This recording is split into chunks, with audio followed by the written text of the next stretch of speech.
Atlantian Cataclysm by Lisa Renee. Second Atlantian Cataclysm.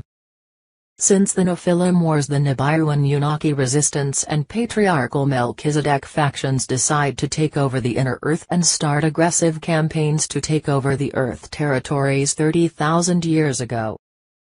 The Syrians warned them about the abuse of crystal technology in the Earth core, and these groups continued to force massive power generators into the Earth and crystal caverns.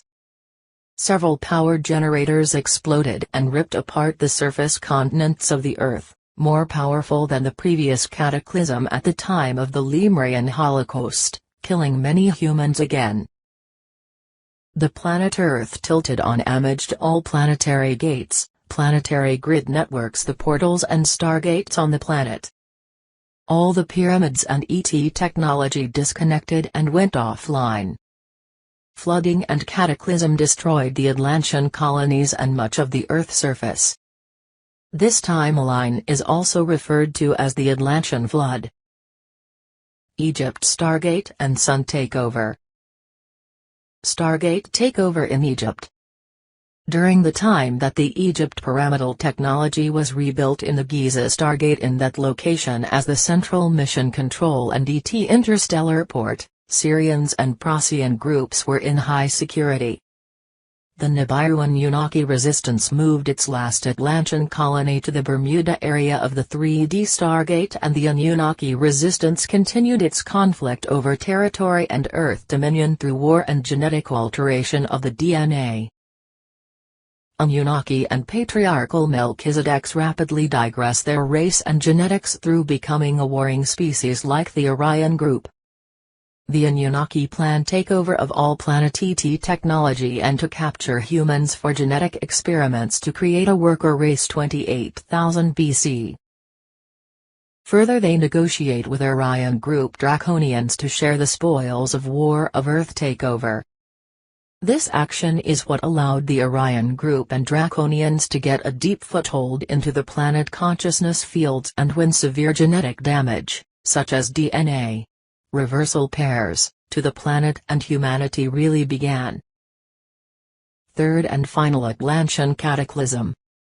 With the Orion group now an ally to the Anunnaki Nibiru resistance, they organized themselves into what is known as the intruder races of current times. And these beings are who orchestrate the NWO, and the highest factions of the Illuminati plan for Earth takeover. This entails creating a social class system and hierarchy, a ruling class and a slave class on the Earth, which is the reptilians' Archon ideology. In 9558 BC, the Anunnaki wage war over humanity, organize for the One World Order takeover, Luciferian covenant on the Earth. This is also referred to as the Luciferian Rebellion. These groups go into the main Egypt Stargate and force EMF pulses into the Earth core and crystal caverns to destroy the arc gates and destroy any communication access beyond the 7 solar planes, which they now controlled through the Egypt Stargate in Giza, the ley lines of the Sphinx and GWL network through the frequency fence net. This EMF pulse forced a blast so powerful in the Earth core that it moved the ocean floor and tectonic plates across the Earth globe. It was at this time the Syrians took all ET technology and crystals off-planet permanently to prevent any further abuse from these warring races.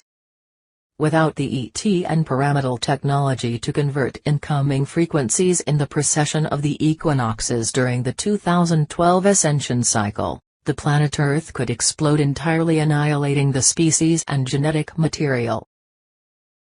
Dark Eon begins. With the last explosion of Atlantis, the Syrians remove all ET and advanced technology which plummeted humanity into the Dark Ages 11,500 years ago.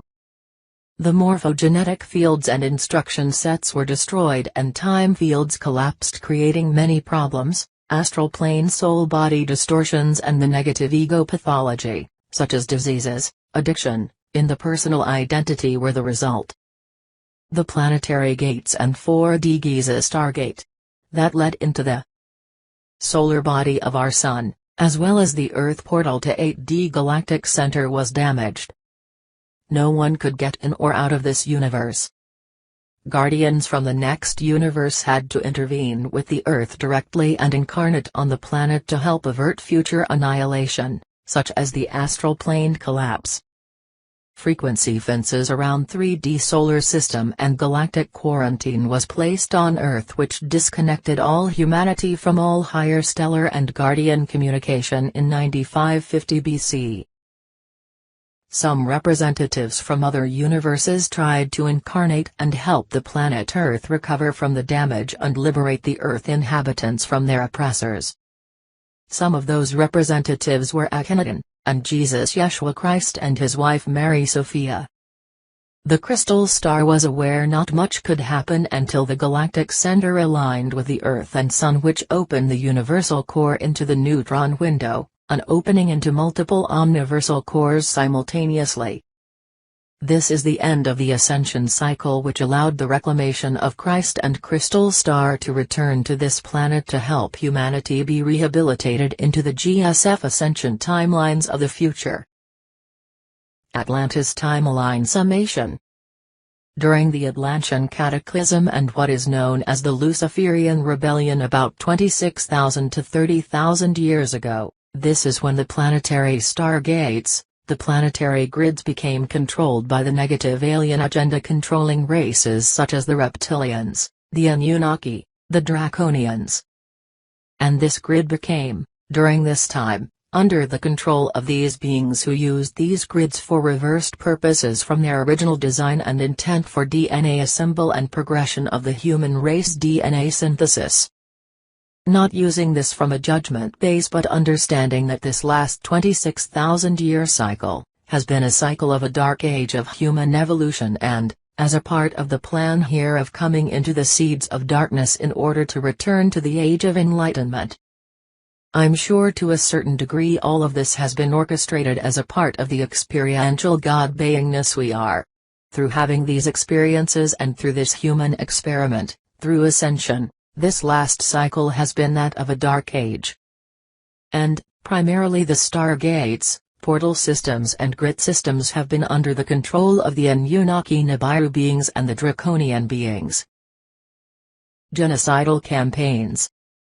During the last Atlantian Cataclysm cycle, the Dracs sought out revenge and went to the Lemurian continent to finish out the genocidal massacres in Kelai 22,000 years ago, to kill off all the Lemurian race matriarchal influence and Essenes, Christos Templars' influence on the Earth. This was to prepare for a completely patriarchal society on Earth as run by the Nibiruans and the Orion group. They took some of the women for their forced breeding programs.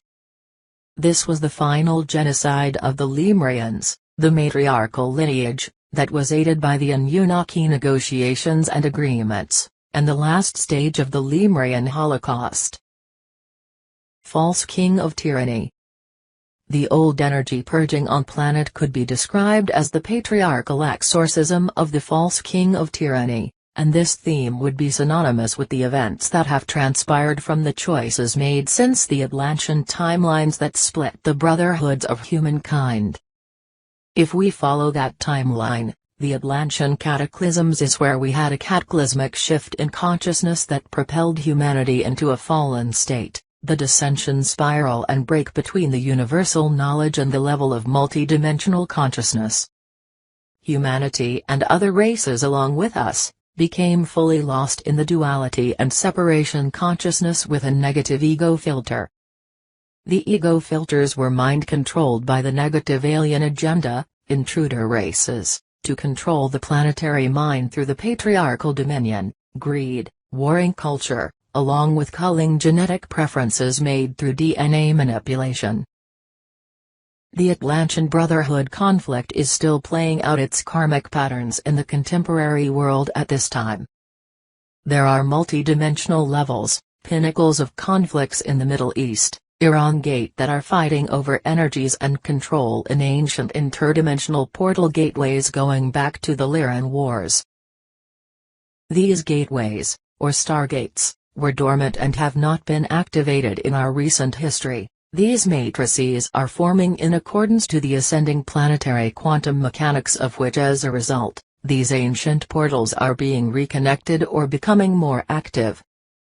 As these planetary gates open access into other dimensions of time and space, as this is happening on Earth now, most humans still remain asleep to these events, and as such there are massive conflicts of power, wars, bloodshed, etc., over who is working with accessing those stargates and commanding those energies. Taran genetic digression.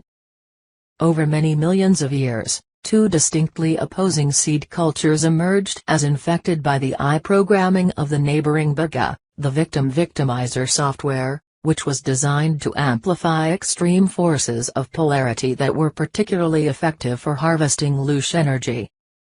The law of polarity was governed by the Gemini constellation, which downstepped mental body creations that were being generated from the mutations forming to reverse polarity signatures. Mutations started to form in which one group of trans started to be genetically slanted towards more aggression, domination over others and service to self. This group formed into what eventually played out as the Atlantians, a patriarchal dominating culture that was very mentalized and scientific. The other culture was much more passive, spiritual and willing to capitulate through service to others. This group formed into what eventually played out as the Lemurians, a matriarchal culture that was very balanced with nature and was following the law of 1. 3. Victors of war rewrote world history. When the planet Earth was slowly invaded through a series of historical timeline trigger events, the victors of the last war were not human beings. Thus, the negative alien agenda was able to freely access the energy quanta of Earth and her inhabitants without resistance, because awareness of this fact was methodically erased from historical references and the information suppressed from Earth humans. Effectively, this produced anti-human control and mass consciousness enslavement on the Earth. The incarnating Earth human was no longer able to naturally access the intelligent consciousness of his own spiritual body, without employing sophisticated esoteric practices that necessitated long-term efforts for rebuilding the consciousness. The techniques for building the light body were taught in the Atlantian mystery schools of various lineages, and this information was a tightly held secret, only given to the sequestered monks, elite or the ruling classes.